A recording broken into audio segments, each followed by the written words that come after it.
Bagawan Kinayungan belajar dan sebagai penari di 4 istana Jawa, mengenyam pendidikan penciptaan tari di ISI Yogyakarta, ISI Surakarta, dan UCLA California. Pernah melawat ke berbagai negara di Asia, Eropa, dan Amerika.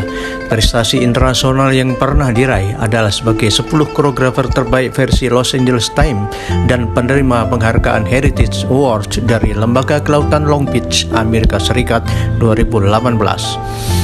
Karya yang disajikan kali ini berjudul Jembatan Bulan. Dikoreografikan kembali setelah dipentaskan di Gloria Kaufman Dance Theater, Amerika Serikat. Jembatan Bulan adalah sebuah perjalanan spiritual seorang manusia. Konsep gerak berorientasi dari sikap kaki para penambang pasir Kali Adem Gunung Merapi Jogja dan gerak klasik Jawa. Judul Jembatan Bulan terinspirasi dari nama jembatan di kota Kyoto, Jepang.